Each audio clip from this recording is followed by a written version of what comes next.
j'espère que vous allez bien, que vous passez une très belle journée, de très belles lectures. On est jeudi 3 décembre, il est 9 h.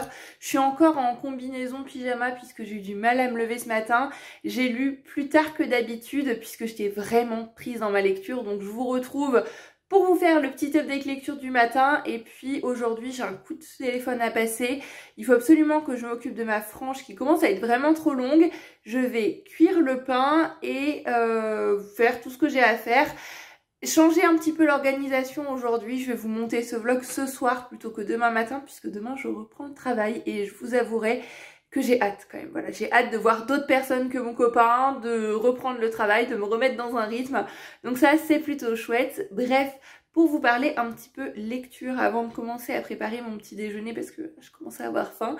Alors, j'ai lu la première novella du livre Flocons d'amour qui est écrit par 3 auteurs. Il y a John Green, Maureen Johnson et Lorraine Miracle, je crois. Et j'ai lu la première novella. C'est plus une novella qu'une nouvelle parce que je trouve que c'est quand même assez long. Là, il y avait 10 chapitres. C'était une novella sur le thème de Noël, bien évidemment, avec tous les codes. Et là, j'ai vraiment ressenti l'ambiance de Noël. Ça, c'était super chouette. On y suit une jeune adolescente qui s'appelle Jubilée et qui a un peu honte de son prénom. Donc, elle se fait très souvent appeler Julie. Elle est appelée comme ça tout simplement parce que ses parents sont fans du village Floby, qui est en fait un espèce de petit village de Noël, vous savez, c'est des villages miniatures, et il y a la maison Jubilée à l'intérieur, et c'est comme ça que le prénom Jubilée leur est venu. Elle déteste vraiment son prénom, elle est en couple avec un garçon qui a des origines suédoises, donc ça c'était vraiment sympa. On voit aussi un petit peu ce Noël d'origine suédoise, et c'est le garçon le plus populaire, le plus connu du lycée. Elle sent qu'elle a vraiment beaucoup de chance d'être en couple avec lui. Il est vraiment très pris, il a très peu de temps à lui consacrer. C'est Noël, elle va faire Noël avec son copain comme prévu. Sauf que les choses ne vont bien évidemment pas se passer aussi facilement, sinon il n'y aurait pas d'histoire. Ses parents sont partis le 23 décembre comme d'habitude à une espèce de grosse convention du village de Noël pour acheter une pièce numérotée extrêmement rare. Et ils vont se retrouver pris dans une émeute et mis en prison, pour donner exemple. Donc ils vont avertir leur voisin avocat et dire s'il te plaît, il faut vraiment que tu mettes Jubilée chez ses grands-parents, histoire qu'elle puisse passer Noël en famille quand même. Donc elle va devoir prendre le train dans lequel l'avocat la met assez rapidement, il dit débrouille-toi, je te paye un billet de train, t'y vas, et puis voilà. Sauf qu'il y a une grosse tempête de neige. Et la plus grosse tempête qu'on ait vue depuis 50 ans. Et cette tempête va faire que le train va foncer dans une congère et donc le train va être immobilisé, elle va pas pouvoir aller chez ses grands-parents et elle va être recueillie par des étrangers dans un village qu'elle ne connaît absolument pas. Je ne vous en dis pas plus, mais on avait le sapin, on avait la neige, on avait le lait de poule, on avait vraiment l'ambiance de Noël, c'était bien amené, la romance était vraiment mignonne. On va parler de sujets un petit peu plus lourds comme de relations pas forcément toujours saines et Jubilée était assez attachante, même si à la fin elle commençait à se plaindre un petit peu trop à mon goût et ça commence à me donner une crampe au bras, c'est pour ça que je me le tiens, et à être un petit peu agaçante, mais j'étais vraiment prise dans l'histoire. Même si on se doute du comment ça va se terminer, c'était bien amené, c'était bien fait. Et maintenant, je me demande juste si les 3 histoires, donc il me reste à lire celle de John Green et celle de Lorraine Miracle, se rejoignent d'une manière ou d'une autre, parce que je me demande vraiment comment le tout pourrait aller ensemble. Donc j'ai vraiment hâte de voir ça, de continuer ma lecture cet après-midi. Mais c'était chouette, j'ai vraiment passé un super moment de lecture, j'avais beaucoup de mal à poser mon livre, ce qui fait que je l'ai vraiment lu d'une traite et ça m'a donné très envie de lire d'autres livres de Maureen Johnson parce que je n'en ai jamais lu. Et c'était vraiment sympa. Il y avait de l'humour, il y avait de l'autodérision, il y avait tout ce que j'aimais retrouver dans une romance. Et ouais, super bon moment livresque, c'était vraiment dans l'ambiance de Noël hier soir. Donc aujourd'hui, je continue ça. Bref, je commence vraiment à avoir mal au bras à tenir le téléphone comme ça. Donc je vous fais plein de bisous. Et moi, eh bien, je vous dis à plus tard. 9 h 48 et juste avant de m'attaquer au montage du vlog, donc que vous aurez vu hier, je suis allée mettre à jour mon profil Livre Addict puisque j'ai terminé Pinocchio et je voulais donc rentrer Flocons d'amour que je suis en ce moment en train de lire. Et là, je vois ça. Netflix, un film Netflix, donc j'avais bien raison, ça a bien été adapté, mais cette couverture-là ne me dit absolument rien du tout. Un roman à 3 voix, bon, ben je pense qu'une fois que je l'aurai terminé, j'irai sur Netflix voir si il est encore disponible. Et de toute façon, c'est un film Netflix, donc il n'y a pas de raison. J'ai hâte de voir comment ça peut être adapté, parce que ça peut être vraiment un film juste parfait pour cette saison. Hâte de voir ça.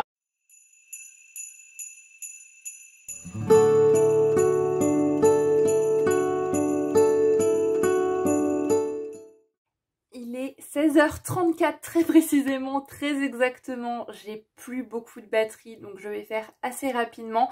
Je vais vous faire un petit update lecture de ce que j'ai lu là pendant une heure et demie. Je me suis vraiment posée et j'ai avancé dans Flocons d'amour, donc qui est un recueil de novellas de 3 auteurs. Je vous en parlais ce matin. J'ai lu hier la nouvelle de Maureen Johnson. Là, j'ai lu celle de John Green et je pense que ce soir, avant de dormir, je vais très probablement terminer cette lecture en lisant la 3e et dernière novella qui est celle de Lauren Miracle. Mais bon, là je vous retrouve pour vous parler de celle de John Green avant de clôturer ce vlog et de m'atteler au montage puisque, comme je vous l'ai dit, je reprends le travail demain, donc ça va être compliqué de monter le vlog demain matin. J'ai vraiment envie de prendre de l'avance et de pas me stresser à courir partout, à me dire faut que je monte le vlog, que je fasse la miniature, que je mette la vidéo en ligne. Au moins tout ça sera fait, donc c'est juste une petite organisation qui va changer pour aujourd'hui et samedi. Voilà, donc il y aura peut-être moins de contenu bien sûr dans les jours qui suivent puisque comme je vais travailler, je vais moins lire donc j'ai moins de choses à vous partager. Bref, on arrête de divaguer, on se recentre et je vous retrouve donc pour vous parler de la novella de John Green. Alors John Green c'est un auteur que j'aime bien avec certains livres et avec les autres ça a été un flop complet pour ma part. J'ai beaucoup aimé Nos étoiles contraires, que ce soit le livre ou le film, j'ai vidé des litres et des litres de larmes. J'ai vraiment adoré cette lecture, je l'ai trouvée magnifique, je l'ai trouvée poignante, enfin c'est un livre que j'adore, Nos étoiles contraires. Ensuite j'ai lu La face cachée de Margot et comment ça s'appelait l'autre, Qui es-tu Alaska, et j'ai pas du tout accroché aux personnages, j'ai pas du tout accroché aux histoires, donc je me suis dit en voyant la novella de John Green arriver, est-ce que je vais apprécier ou non? Et finalement assez mitigée. J'avais beaucoup aimé celle de Maureen Johnson juste avant, je me demandais comment est-ce que le tout allait se lier, si finalement il y avait un lien entre les 3 histoires. Et oui, on a un personnage qui dans la première était très secondaire, qu'on a aperçu seulement pendant quelques minutes, qui va amener à cette seconde histoire. Dans cette seconde histoire, on découvre 3 nouveaux personnages.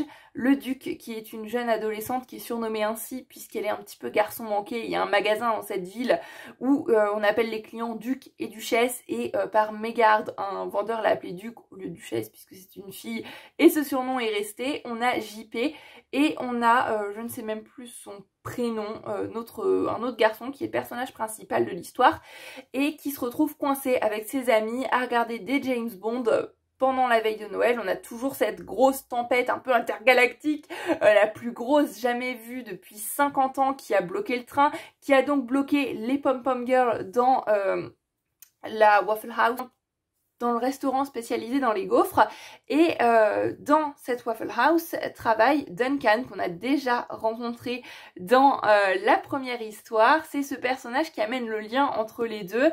Et Duncan va appeler ses copains et dire là c'est le rêve de tout le monde, je suis coincée au travail avec 14 pom-pom girls, il nous faut un twister, il faut que vous vous dépêchiez, vous vous ramenez tout de suite. En plus de ça, il y a les 2 autres garçons qui travaillent avec moi qui vont aussi appeler des gens. C'est le premier qui arrive qui aura la porte ouverte en fait. Donc, je le rappelle, on a quand même une tempête de neige énorme, il y a plus de 40 cm, il y a du verglas et tout, mais ces 2 garçons se disent attendez, c'est l'occasion de voir des filles en mini-jupe, donc on va prendre la voiture.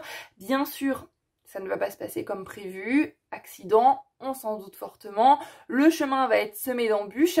Et ce que j'ai aimé dans cette nouvelle, c'est que notamment à travers le personnage du Duc, on va avoir toute une réflexion qui était un petit peu amenée avec la première histoire aussi sur les pom-pom girls, sur le fait que pourquoi les garçons aiment les pom-pom girls, pourquoi est-ce qu'elles seraient obligées de porter des jupes très courtes pour que des garçons les regardent, pourquoi est-ce qu'on met un petit peu ces filles qui sont très jolies, qui sont pom-pom girls sur un piédestal.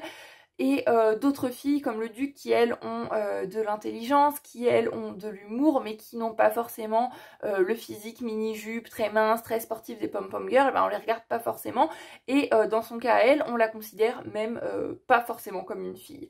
Et j'ai trouvé cette réflexion intéressante, ça parlait voilà de toute la sexualisation aussi qu'on amène sur les pom-pom girls qui sont un petit peu considérées comme le fantasme de beaucoup d'adolescents, en tous les cas dans cette histoire c'est le cas, et ça j'ai trouvé ça intéressant. Après, toutes leurs réactions, tout leur comportement, déjà l'idée même de prendre la voiture alors qu'il y a de la neige pendant 40 cm, qu'il y a du verglas, qu'ils savent que c'est dangereux, en plus c'est la voiture de ses parents, on le sait, ses parents sont médecins, ils sont coincés à un congrès de médecins très loin, sa mère n'arrête pas de l'appeler, elle est très inquiète, et lui il dit bon ma mère elle arrête pas de m'appeler, elle est inquiète, je vais prendre la voiture et je vais aller conduire sur le verglas, tout ça pour aller voir des filles que je ne connais absolument pas.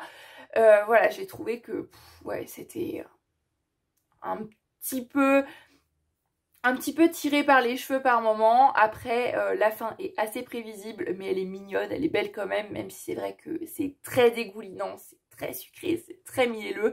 J'ai passé un bon moment mais honnêtement j'ai clairement préféré la première novella de cette histoire, et même s'il y avait encore une petite pointe d'humour, vraiment les réactions, les comportements, les choix des personnages m'ont plus tapé sur le système et ça a fait que par moments j'ai apprécié pas complètement ma lecture. Je me disais juste mais pourquoi est-ce que tu fais ça? Pourquoi est-ce que tu t'embarques là-dedans juste pour ça en fait? Et ouais, j'ai trouvé ça assez dommage. La troisième novella, je l'ai tout juste commencé, j'ai lu juste la toute première page et ça a l'air vraiment bien parti. On a l'air de retrouver encore cet humour avec un personnage qui a beaucoup d'autodérision. J'ai hâte de voir comment est-ce que le lien va être amené. Peut-être que ce sera l'une des pom-pom girls, je ne sais pas. Je me garde un petit peu de mystère, je vais lire ça ce soir et comme je vais monter le vlog là, eh bien je vous en parlerai demain. Je pense qu'aujourd'hui ça a été une bonne journée au niveau avancée l'ivresse. Je vous ai parlé de 2 novellas quand même. Je passe un bon moment avec ce livre, je suis vraiment plongée dans l'ambiance de Noël. Là on avait moins le côté Noël festif, mais on avait vraiment cette ambiance neigeuse. C'est une lecture très rafraîchissante, on sentait le froid qui pénétrait les vêtements, qui était omniprésent dans cette histoire et ça c'était vraiment génial. Je pense que c'est un livre qui plairait beaucoup, notamment à pas mal de jeunes de 10, 12, 13 ans. C'est assez chouette, c'est drôle, c'est frais, c'est parfait pour la saison. Donc voilà pour le petit point lecture. Sinon aujourd'hui, mis à part toutes les petites corvées, cuire le pain, tendre du linge, tout un tas de petites choses dans la maison, j'ai pas forcément fait grand chose pour ce dernier jour de repos. Demain, motivée au taquet pour repartir au travail. Je suis contente, comme je vous le disais, de voir d'autres personnes que mon copain, de retrouver une certaine sociabilisation avec le monde, mais j'ai un peu d'appréhension aussi bien sûr parce que c'est un nouvel endroit, c'est des nouvelles personnes, c'est un nouvel environnement, mais bon, on va être positif, il n'y a aucune raison que ça ne se passe mal, donc voilà, je vais tout préparer ce soir. Le vlog sera prêt, le vlog sera monté, normalement il sera en ligne si tout va bien, je croise les doigts. Bref, j'arrête de blablater, j'espère que ce vlog vous aura plu, il a été assez condensé je trouve. Mais bon, on a quand même pas mal parlé lecture aujourd'hui. Si vous avez lu ce livre, n'hésitez pas à me laisser un commentaire pour me dire ce que vous en avez pensé et si vous avez vu aussi l'adaptation Netflix. Je pense que dès que je l'aurai terminé, je me plongerai dans le film pour voir comment est-ce que tout ça a été adapté.